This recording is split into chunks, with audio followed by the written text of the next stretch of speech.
देखो कैसी शर्म आ रही रख है, लिया है। मुंह पे कप रख लिया है। मामी बस, मामी बस, मामी हो गया। मामी आपको किस्सा सुनाऊंगी, पहले फोन रखो। ठीक है अभी रखती हूँ।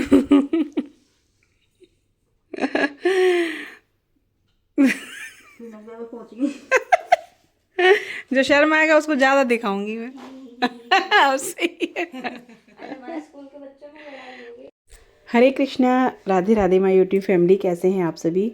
तो यहाँ पे जो आपने पहले क्लिप देखी थी वो शाम की थी। शाम को मैं और दीदी गए थे अंशु दीदी के यहाँ पे, जिन्हें आपने मेरी वीडियो में कई बार देखा होगा। वो कई बार बोलती थी दीदी आप आती हो तो घर नहीं आती, तो दीदी बोली चलो अब की बार दीपिका उनके घर चलते हैं। तो हम लोग घर गए और उसके बाद में जो है हनु भैया आज गए थे कानपुर, तो उनके लिए मैंने बनाई थी मिक्स वेज, यानी गोभी और उसकी फ्राइड वाली सब्जी और पराठा। तो फिर इनका भी मन हुआ और दीदी का भी कि हम भी पराठा ही खाएंगे। और दिन में कढ़ी बनाई थी, जैसे कि आपने कल के ब्लॉग में देखा ही था। तो कढ़ी बची थी और पराठे बनाए और किसी के लिए रोटी बनाई और सब्जी बनाई। तो बस यहाँ पे लग गई हूँ मैं खाना बनाने के लिए और सभी लोग खा रहे हैं गरम गरम। बाकी पापा वगैरह खा चुके हैं और ये लोग रह गए थे। मैं यहाँ कह रही थी कोई पराठा खा रहा है तो कोई रोटी खा रहा है, ऐसे ही मैं मजाक में कह रही थी। उसके बाद ये नेक्स्ट डे का है, अगले दिन दीदी चली गई थी। तो जो दीदी है ना उन्हें जाना था अभी गाज़ियाबाद। अभी दीदी व्यावर नहीं गई हैं, गाज़ियाबाद गई हैं अभी जेठ जी के यहाँ पे, क्योंकि वहाँ पे गोनी वगैरह होनी थी, कुछ प्रोग्राम बाकी थे। तो दीदी चली गई थी गाज़ियाबाद। तो हम ना उन्हें स्टेशन पे छोड़ने आए हैं। ट्रेन तो उनकी 5 बजे की थी, लेकिन क्या बोलते हैं ना कि ट्रेन हो गई थी 2 घंटे लेट। तो फिर वापस घर आ गए थे जब तो दीदी और यही आए थे स्टेशन पे। और लेकिन ट्रेन लेट हो गई तो फिर जो है मैं भी आ गई थी तो यहाँ पे छोड़ने, क्योंकि लग रहा था कि दोबारा लेट ना हो जाए, दीदी बोर होंगी। तो फिर हम लोग दोनों ही आ गए थे। लेकिन ट्रेन फिर जो है राइट टाइम थी, यहाँ दीदी की ट्रेन आ गई है। उसके बाद दीदी चली गई थी गाज़ियाबाद। उसके बाद ना वो 1-2 दिन रुकेंगी, फिर वो जाएंगी व्यावर और व्यावर से फिर वो जाएंगी, उनकी पोस्टिंग हो चुकी है शिमला के पास में, वहाँ जाएंगी। तो वही बेचारी का चल यही हो रहा है कि यहाँ जा वहाँ जा, अभी तो फ़िलहाल भाग दौड़ लगी हुई है।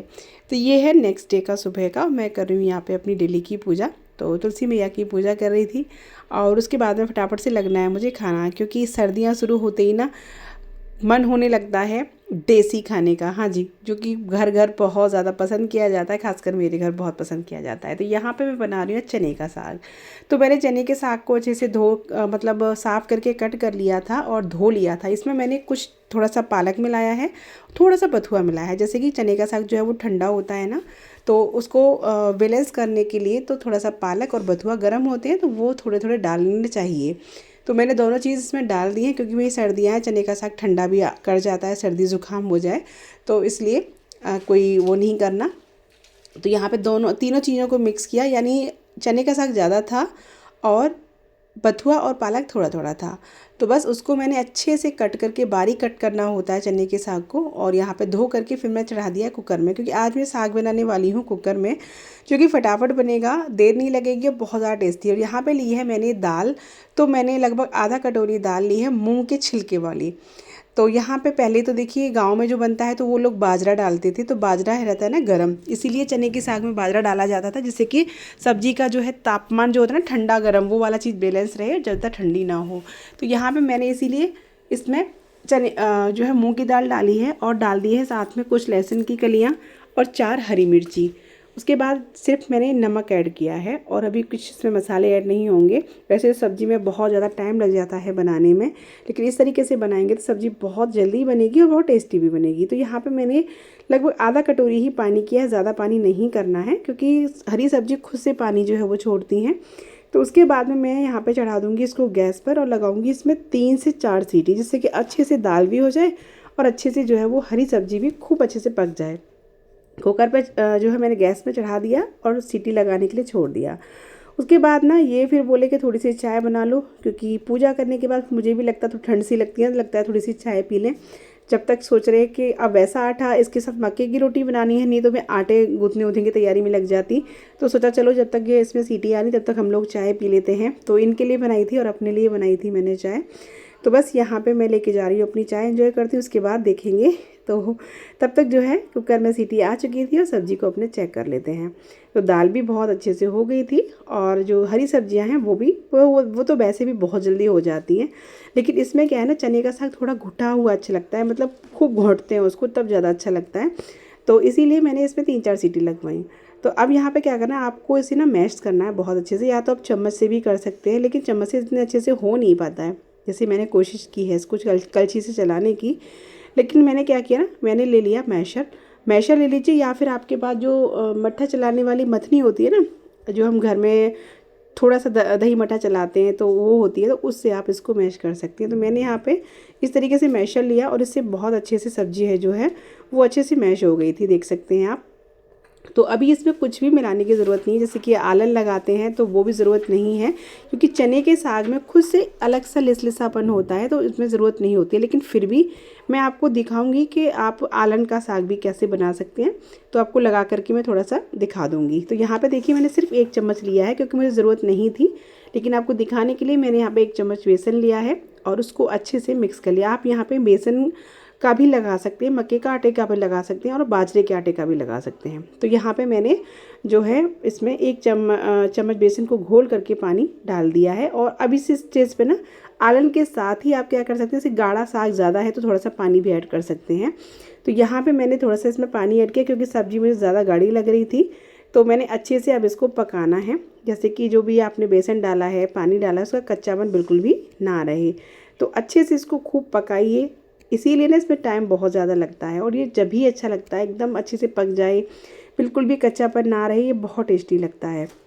और यकीन मानिए आज का साग जो है इतना स्वादिष्ट बना था कि इसकी मैं क्या ही बताऊँ आपको। तो चलिए साग को मैंने छोड़ दिया एक तरफ पकने के लिए, और तब तक कर लेते हैं इसमें तड़के की तैयारी। तो तड़का लगाने के लिए मैंने लिया है घी, आप तेल भी ले सकते हैं, लेकिन घी से लगाएंगे तो ज़्यादा अच्छा लगेगा। उसके बाद डाला है मैंने ज़ीरा, 2 लाल मिर्च सूखी वाली और हींग, साथ ही डाल दिया है कसा हुआ अदरक, और डाल दिया है मैंने 4-5 लहसुन की कलियों को कट करके। अच्छा, लहसुन आप बिल्कुल स्किप कर सकते हैं, अगर नहीं खाते हैं तो ऐसे ही आप कर सकते हैं, बिना लहसुन के भी इसको बना सकते हैं, लेकिन लहसुन यहाँ पे खा लेते हैं तो मैंने इसलिए डाल दिया है। और दूसरा क्या है ना, लहसुन जो है गर्म होता है और सब्ज़ी की तासीर होती है साग की, वो ठंडी होती है, इसलिए लहसुन का यूज़ इसमें ठीक रहता है। तो यहाँ पर मैंने अच्छे से लहसुन को और सारे मसालों को घी में भून लेना है। तेल का यूज़ भी आप कर सकते हैं अगर आप तेल में लगाना चाहते हैं तो। यहाँ पे अच्छे से ना लहसुन को और सारी चीज़ों को अच्छे से भून करके अब हम छौंक जो है तैयार हो गया है। तो जैसे गैस को बंद कर देंगे और अभी हम इसमें डाल देंगे 1 चम्मच लाल मिर्च। आप कश्मीरी लाल मिर्च डाल सकते हैं, अगर तीखा चाहते हैं तो पिसी हुई लाल मिर्च डाल सकते हैं, जिससे कि इसका कलर और बहुत ही अच्छा आएगा। और एक ऊपर से हम जब छौंक लगाते हैं ना सब्ज़ी में, तो उसका स्वाद बहुत ज़्यादा बढ़ जाता है। कोई भी सब्ज़ी दाल ले लीजिए, अगर आप ऊपर से छौंक लगाएंगे तो उसका टेस्ट दोगुना बढ़ जाता है। तो यहाँ पे देखिए सब्ज़ी का कलर भी बहुत अच्छा आया है, नेचुरल कलर है, कोई भी कलर चेंज नहीं हुआ, और सब्ज़ी बहुत ज़्यादा टेम्पटिंग लग रही है, उतनी ही खाने में भी टेस्टी बनी थी। तो चलिए अब यहाँ पे मैंने गैस को बिल्कुल बंद कर दिया है और सब्ज़ी का टेक्स्चर वगैरह बहुत अच्छा है। अब कर लेते हैं आटा गूँथने की तैयारी, क्योंकि मक्के का आटा जो है ना वो साथ के साथ ही गूँथा जाता है, इसको गूँथ के नहीं रखा जाता है। तो यहाँ पे आटा गूँथने के लिए मैंने पानी को गुनगुना कर लिया था, ज़्यादा गर्म नहीं, मतलब गुनगुने से थोड़ा सा गर्म, जिससे कि आप आटा गूँथें तो आराम से हाथ आपके सह लें।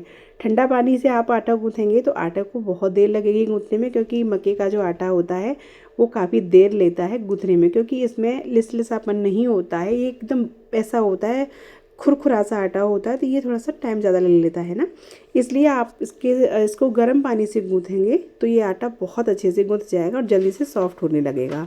और इस खास बात इसकी ये है कि इसको गूँथ के नहीं रखा जाता है, साथ के साथ ही गूँथा जाता है, और जितना आप रोटी बनाए उतना ही गूँथा जाता है, नहीं तो रोटी बिल्कुल भी अच्छी नहीं बनेगी आप गूँथ के रख देंगे तो देखिए मैंने आटे को गूँथा, थोड़ा सा हिस्सा इसका लिया है और उसको मैं अच्छे से फिर से अच्छे से मलाई करूँगी इसकी हाथों से, जिससे कि ये एकदम सॉफ्ट हो जाए। और जैसे आप इसको हाथों से मलेंगे ना आटे को, इस तरीके से मला जाता है ये आटा हथेली की सहायता से। देख रहे जैसे कि आप वीडियो में देख रहे हैं, इस तरीके से मलते हैं तो आपको पता चल जाएगा कि ये आटा गूँथ चुका है, क्योंकि ये एकदम सॉफ्ट होने लगेगा और बंधने लगेगा, और नहीं तो ये बिखरा बिखरा सा रहता है, तो रोटी भी ना टूटेगी, वो बनेगी नहीं। और मैंने बिल्कुल प्योर लिया है, इसमें कोई भी आटा गेहूँ वेहूँ का नहीं मिलाया। आप चाहें तो मिला भी सकते हैं, थोड़ा सा आटा गेहूँ का मिलाएंगे तो वो थोड़ा जल्दी हो जाएगा, लेकिन मैंने यहाँ पे प्योर मक्के का ही लिया है।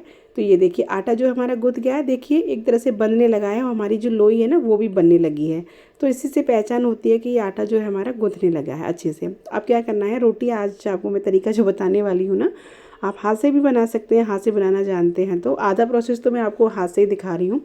लोई लेनी है, हथेलियों पे और उंगलियों की सहायता से लोई को पीटना है और इस तरीके से अंगूठे की सहायता से इसको थोड़ा सा आटे को, लोई को बढ़ाना है। ये देखिए इस तरीके से। अब अगर आप हाथ से बना लेते हैं तो थोड़ा सा पानी लगा के हाथ पर इस तरीके से बढ़ा सकते हैं, जैसे कि मैंने हाथ में ले रखा है। लेकिन मैं आपको यहाँ पे सिंपल तरीका बता रही हूँ, जैसे कि जो भी नहीं जानते होंगे तो वो भी बना लेंगे। एक पॉलीथीन ले लीजिएगा, जो कपड़े वगैरह की पॉलीथीन आती है वो, इसमें साड़ी वगैरह आती है ना वो, तो उसको साफ़ करके यहाँ पे थोड़ा सा घी लगा लेना है और घी आपको दोनों साइड लगाना है पॉलीथीन को ना खोल लेना पूरा। उसके बाद में घी लगाने के बाद आप इस तरीके से पॉलीथीन को फोल्ड करेंगे और उसके बाद में आप इसको हाथों से ही बढ़ा दीजिएगा। अगर आप हाथों से बढ़ाना नहीं चाहते तो आप एक चकला ले लीजिए, उससे आप प्रेस करके बढ़ा सकते हैं। लेकिन आटा इतना अच्छा होता है, ये ईज़िली हाथों से ही रोटी बढ़ जाती है। और हाथों से बढ़ाने से क्या होता है, रोटी हमारी इक्वल आती है, अच्छी आती है। और इक्वल ही बढ़ाना है, ऐसा नहीं कि बीच में पतली हो जाए और साइडों से मोटी हो जाए। आपको ज़्यादा मोटा भी नहीं रखना, क्योंकि गैस पे रोटी जो है ना ज़्यादा मोटी रखते हैं तो वो अच्छे से सिक नहीं पाती है। इसलिए थोड़ी सी मतलब जो नॉर्मल रोटी हम मक्के की बनाते हैं उससे थोड़ा सा पतला ही इसको रखें। तो यहाँ पे इस तरीके से आपको हाथ लगाना है और ये देखिए इजीली बहुत जैसे ये छूट जाती है। ये देखिए तवा क्योंकि हमने पहले से ही गर्म करके रखा है, तवे पर भी थोड़ा सा चिकनाई आप लगा लें, हल्का सा घी, और उसके बाद इस रोटी को डाल दीजिए। अब आपको गैस के फ्लेम को बिल्कुल धीमा रखना है, जिससे कि रोटी अच्छे से पचेगी। यानी पचने का मतलब क्या बोलते हैं, सिकेगी। और रोटी अच्छे से सिकेगी तभी रोटी फूलेगी। गैस की ये खास बात होती है। देखिए चूल्हे पे तो आप कैसी भी रोटी बना लेंगे वो अच्छे से सिक जाती है, फूल भी जाती है, लेकिन गैस पे बहुत रहता है रोटी फूलने का डर, कि फूलती नहीं है, पिचकी सी हो जाती है, कच्ची रह जाती है। तो यहाँ पे गैस की फ्लेम को आपको कम ही रखना है। अब तब तक हमारी वो रोटी सिक रही है, तब तक हम दूसरी तैयारी कर लेते हैं। और यहाँ पे एक बार मैं चेक भी कर लूँगी कि रोटी मेरी सिकी या नहीं। तो देखिए एक साइड से अच्छे से हो गई है, उसके को हम पलट देंगे कलछी की सहायता से, ईजिली पलट जाती है। तब तक हम यहाँ पे दूसरी रोटी बना लेते हैं। इसी तरीके से सेम वही प्रोसेस है, हाथों से बढ़ाइए और चारों तरफ रोटी को इक्वल रखिए। इस तरीके से रोटी बन चुकी है। अब यहाँ पे चेक करते हैं दूसरी साइड से भी, देखिए कितने अच्छे से ये सिक चुकी है। जब ऐसे सिक जाए ना, इसमें दाने आ जाए, मतलब स्पॉट आ जाए लाल लाल, तब हम इसे सेकेंगे। तब ही मैंने यहाँ पे देखिए दूसरी रोटी उठाई और उसको मैंने डाल दिया है तवे पर, और इसको तवे को रख दूँगी मैं दूसरी गैस पर, जिससे कि ये भी धीमी धीमी आंच पर पकेगी, यानी सिकेगी। अब आप देखिए गैस के फ्लेम को मैंने कितना रखा है, आप देख सकते हैं इतना रखा है। उसके बाद इसी फ्लेम पे ही हम गैस पर रोटी को सेकेंगे, ज़्यादा तेज़ नहीं करेंगे, नहीं तो रोटी फूलेगी भी नहीं और कच्ची भी रह जाएगी।